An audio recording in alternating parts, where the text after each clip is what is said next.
Daniel Orueda, Kolonbiako bakea eta justizia erakundearen giza eskubideen defentsailea da. Bere lanaren inguruan hitz egin du eta Kolonbiako egoeraren irudia eman digu. Bueno, Daniel Orueda, muy buenos días. Buenos días a ti y a todos los oyentes. ¿Podrías, para empezar un poco, explicarnos el trabajo que hacéis en vuestra organización, en Justice and Peace? Sí, esta organización de derechos humanos tiene 25 años de existencia en Colombia y su trabajo fundamentalmente se concentra con comunidades indígenas, afrodescendientes y habitantes rurales en zonas donde hay intereses de empresas multinacionales, donde ha habido despojo, graves violaciones de derechos humanos, crímenes de lesa humanidad y continúa desarrollándose el conflicto armado interno. Y allí se trata de motivar a la población a regresar a sus tierras y acompañar todo su proceso de restitución de tierras con acciones jurídicas o también con acciones de dignificación. En algunos casos, por ejemplo, esto ha significado enfrentar a las empresas mineras, a las empresas palmeras, ganaderas que han despojado las tierras con apoyo de estructuras paramilitares que a su vez son parte de una estrategia militar del Estado. Entonces, ¿se podría sacar alguna comparación en el País Vasco en el sentido de que estos movimientos ciudadanos se han encontrado con el problema de que el contrario era el gobierno? O sea, digamos, en algún sentido, aunque ha sido más violenta en Colombia, la situación, digamos, es un poco extrapolable, ¿no? Sí, nos encontramos con unos estados que dicen que son de derecho, pero esos estados de derecho juegan con esa figura jurídica, pero en realidad son estados que ocultan el ejercicio de la fuerza y de la negación de derechos territoriales a comunidades locales y a identidades particulares. Además, hemos estado hablando, ¿no?, de procesos de paz y en Colombia, en ese sentido, tenéis experiencia en procesos de paz con todos los problemas que suponen y que parecen una forma de legitimar, ¿no?, la actuación del gobierno y de más o menos dar una sensación de paz para seguir haciendo lo mismo, ¿no? Sí, es como la paz para el establecimiento, para los sectores de poder, es un recurso para mantener un orden de cosas. Cuando ven que es la paz entendida como dialogar con el contradictor, no les funciona, entonces desarrollan mecanismos armados. Entonces es como una combinación entre lo que algunos decimos la zanahoria y el garrote. Y en este caso en Colombia se está aplicando la zanahoria. Se inicia una conversación con las FARC, esperamos que se inicien con el ELN y fundamentalmente este escenario de conversaciones se da porque para el mercado mundial, los territorios donde habitan estas comunidades a las que me referí anteriormente son estratégicos para la producción de alimentos, para las emisiones de oxígeno y todo este mercado ambiental, pero adicionalmente para obras de infraestructura y operaciones extractivas mineras y petroleras.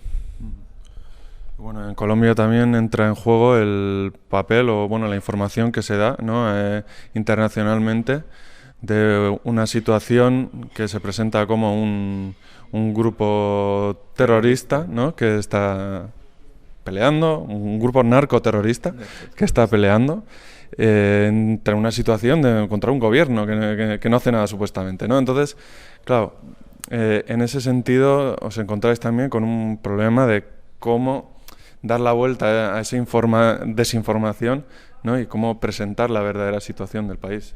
Sí, los medios son un poder real en Colombia y en el mundo.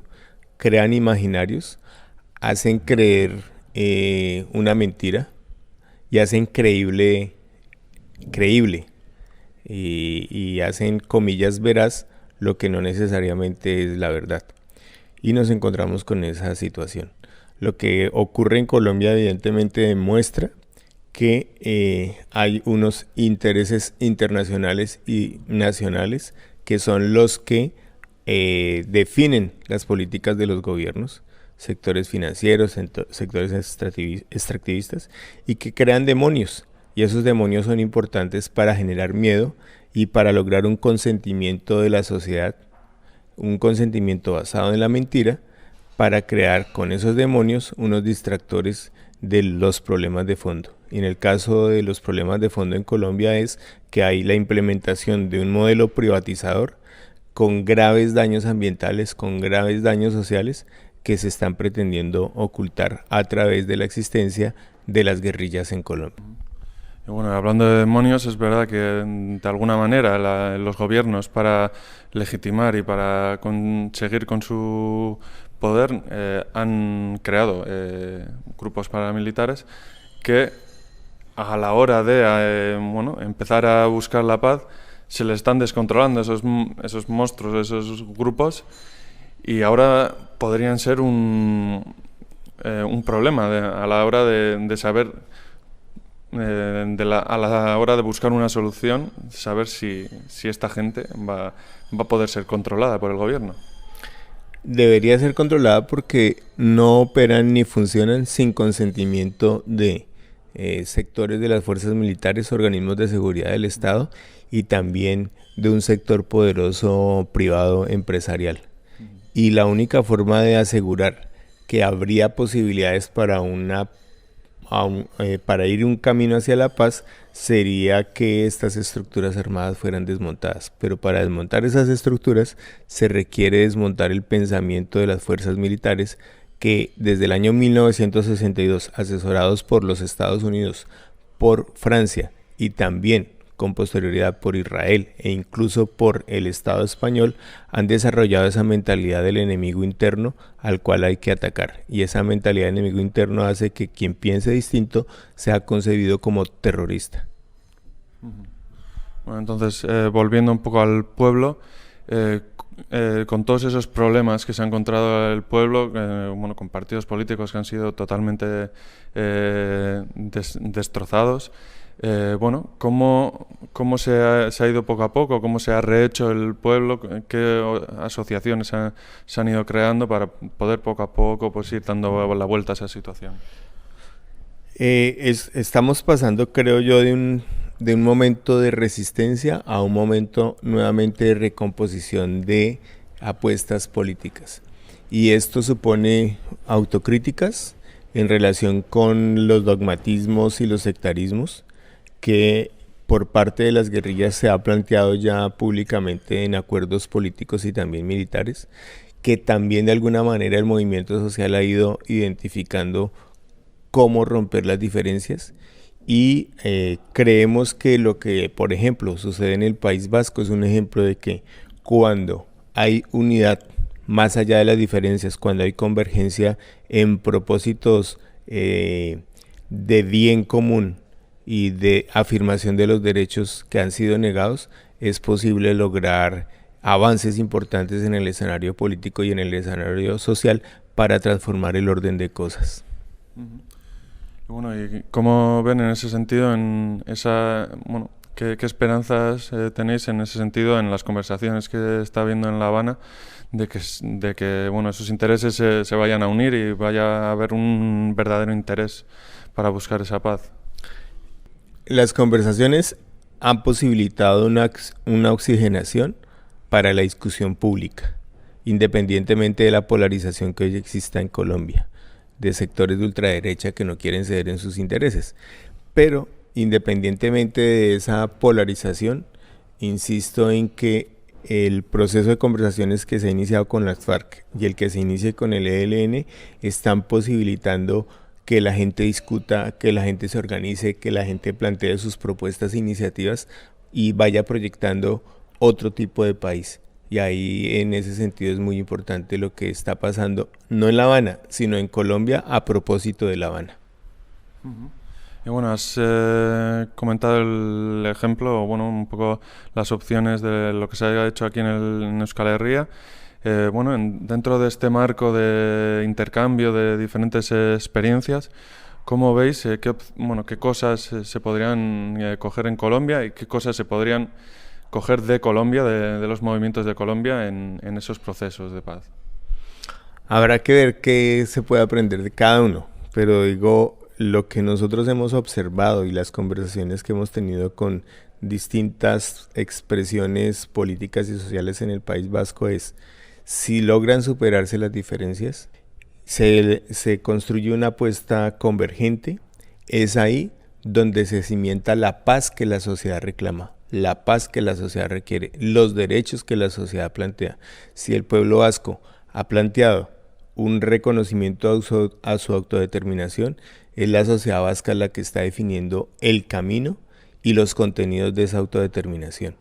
Y ahí hay un ejemplo muy claro para nosotros los colombianos, que a veces nos miramos como más en nosotros mismos, como en un espejo, y cuando vemos otros espejos de propuestas e iniciativas de cómo se resuelven las diferencias y también cómo se afirman las diferencias, y se superan las diferencias para construir un proyecto conjunto, un ejemplo es lo que está sucediendo aquí. Eso es muy esperanzador.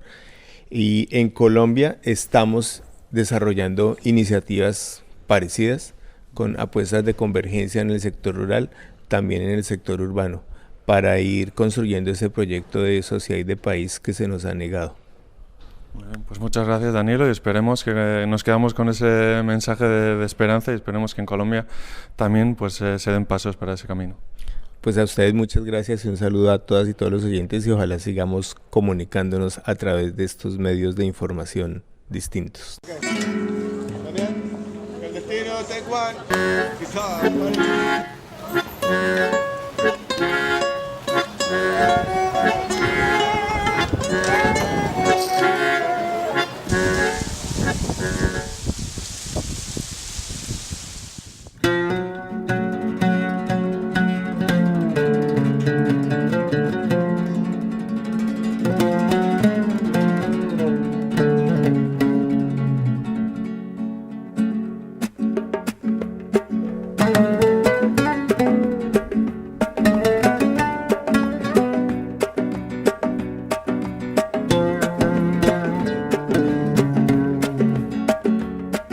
Solo voy con mi pena, sola va mi condena.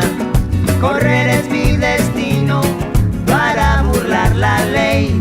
Perdido en el corazón de la grande Babilón. Me dicen el clandestino por no llevar papel. Para una ciudad del norte yo me fui a trabajar. Mi vida la dejé entre Ceuta y Gibraltar. Soy una raya en el mar, fantasma la ciudad. Mi vida va prohibida, dice la autoridad. Solo voy con mi pena, sola va mi condena. Correré mi destino por no llevar papel. Perdido en el corazón de la grande Babilón. Me dicen el clandestino, yo soy el quebra ley. Africano, clandestino, colombiano, clandestino, y el cubano, clandestino, marihuana ilegal.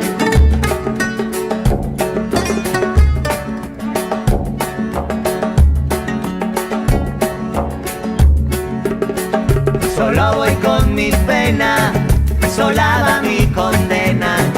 Correr es mi destino para burlar la ley. Perdido en el corazón de la grande Babilón. Me dicen el clandestino, yo soy el quebra ley. Africano, clandestino, colombiano, clandestino, y el cubano, clandestino, Marihuana